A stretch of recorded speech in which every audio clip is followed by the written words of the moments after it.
aí para ver se lá no Pentateuco, senão você não vai achar.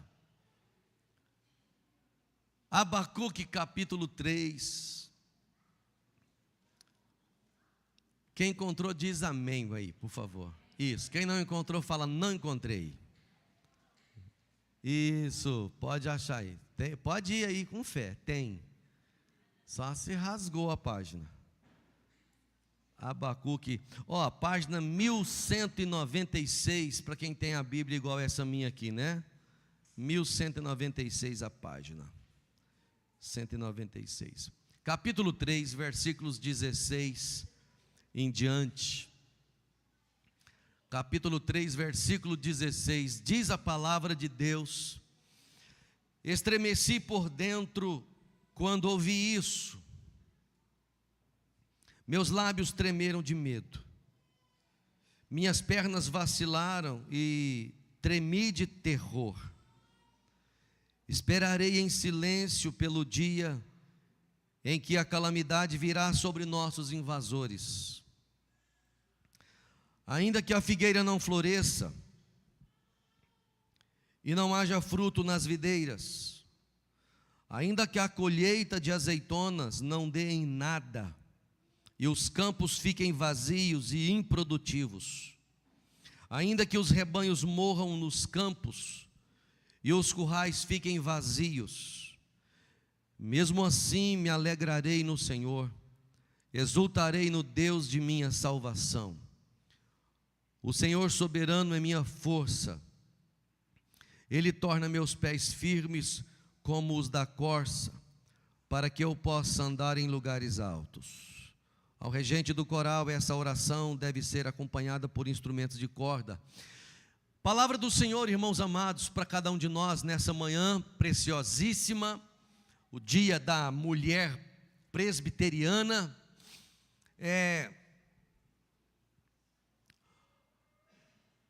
O testemunho de uma fé vitoriosa. O testemunho de uma fé vitoriosa. A palavra devocional que eu quero compartilhar com os irmãos nessa manhã.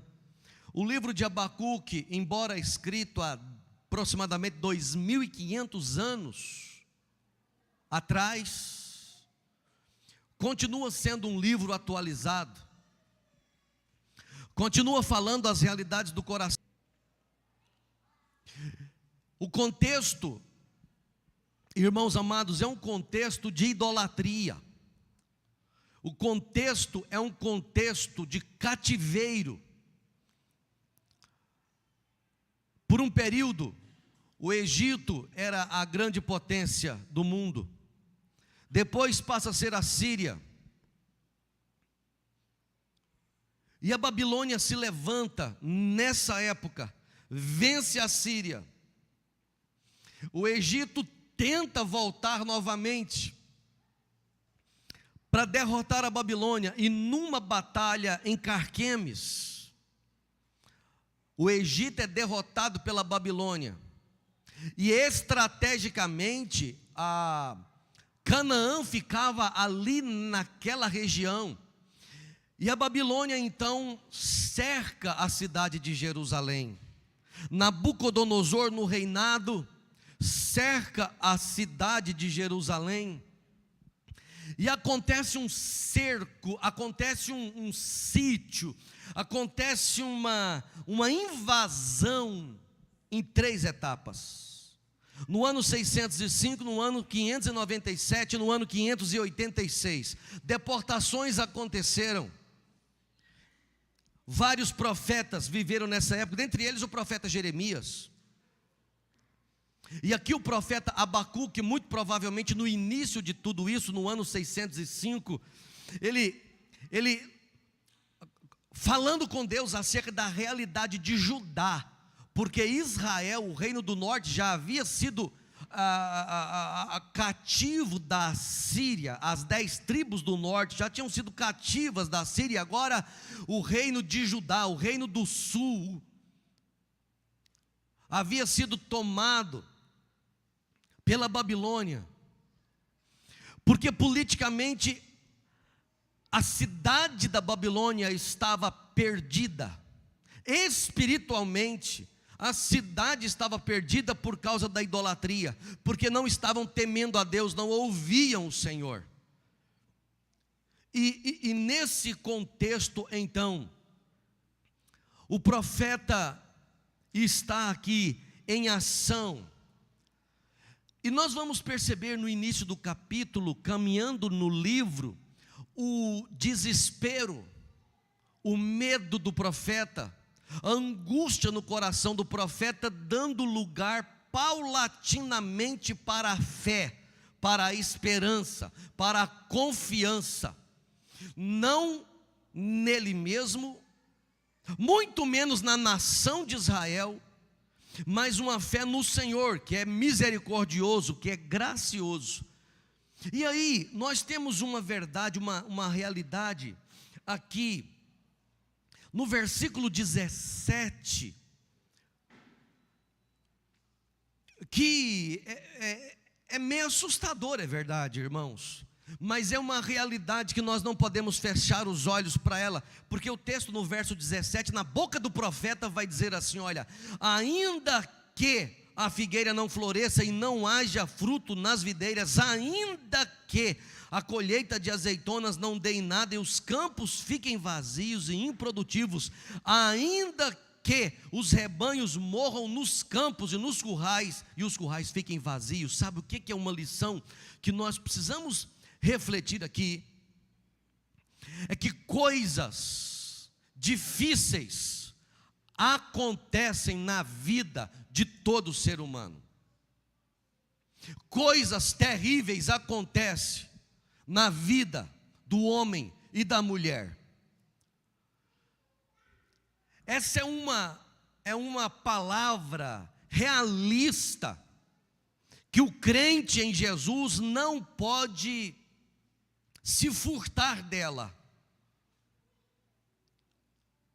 O ser humano adoece. O ser humano corre o risco de perder seus bens. Irmãos, tempos atrás, um fato aconteceu no Rio de Janeiro, de algum modo relacionado à queda da bolsa. Um homem extremamente rico perde tudo que tem. Só que depois de perder tudo que tinha, ele ainda tinha um grande iate, ele ainda tinha uma fazenda enorme e ainda tinha uns dólares. Mas por causa da enormidade de coisas que ele tinha e ter perdido tudo, ele pega a escopeta, dá um tiro na cabeça da esposa, dá um tiro na cabeça dos 2 filhos, se tranca no banheiro e aponta a escopeta na boca e explode o seu crânio, a sua cabeça, espalhando no banheiro. Porque o ser humano, em razão da sua natureza pecaminosa,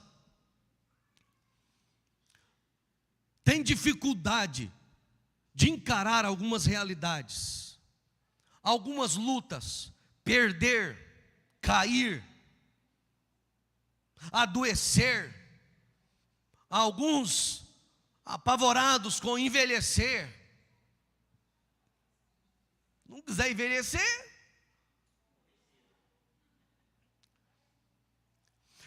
ainda que, irmãos queridos, nós temos visto aí agora terremotos,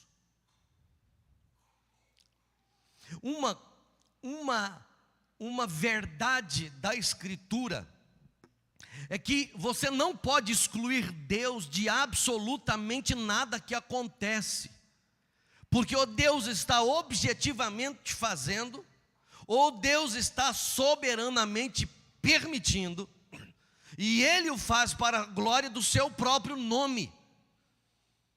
Só Ele é Deus e ninguém mais. Só aquele que você serve, que eu sirvo, é Deus. Irmãos, nós temos em tudo que acontece e que nós experimentarmos, voltarmos para Gênesis capítulo 1, disso depende a nossa fé. No princípio, Deus criou. No princípio, Deus fez. Só tem um que é autoexistente. Ele criou todas as coisas, sustenta todas as coisas pela palavra do seu poder. E nada pode frustrar planos e desígnios de Deus. Nesse sentido, amados irmãos, nós precisamos olhar para as tragédias, para as intempéries da vida e, em última instância, entender que a mão de Deus está lá. Você olha para a realidade de Jó, você vai perceber exatamente isso.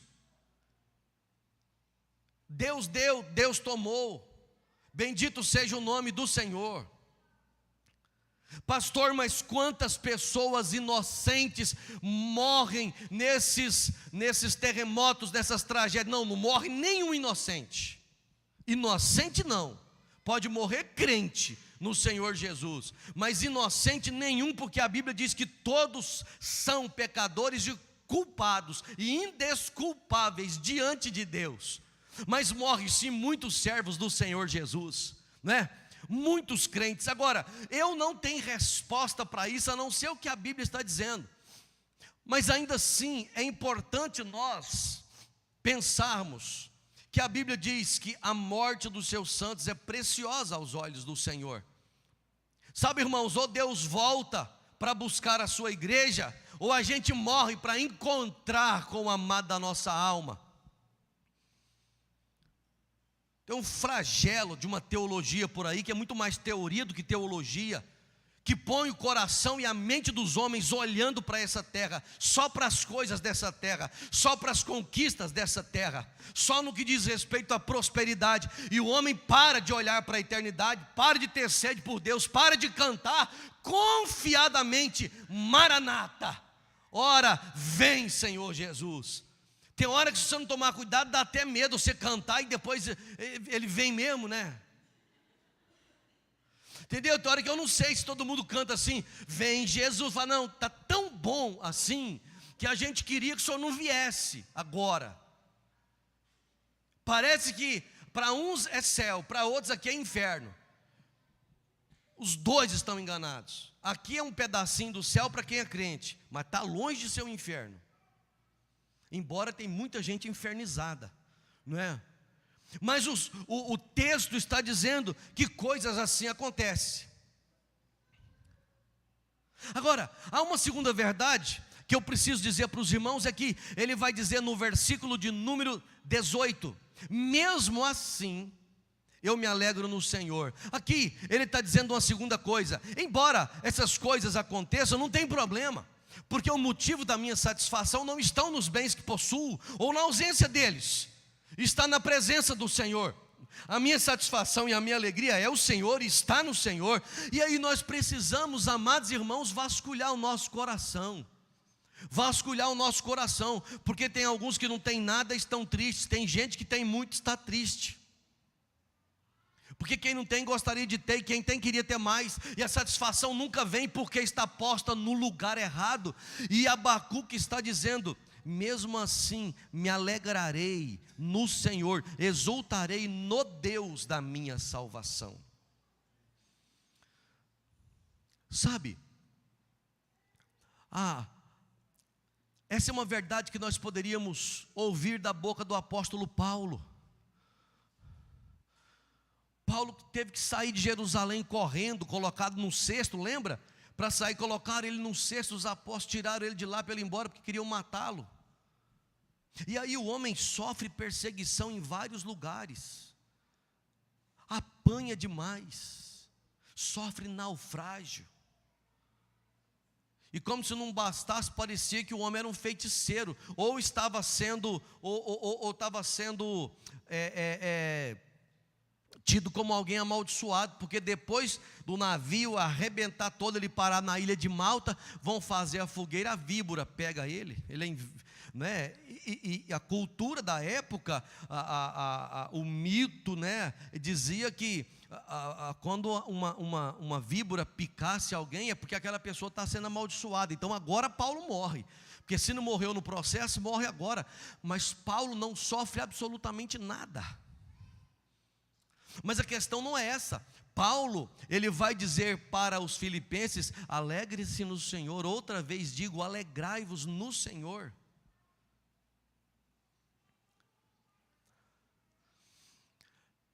Eu quero trazer uma palavra para você que, vez por outra, se acha triste, decepcionado.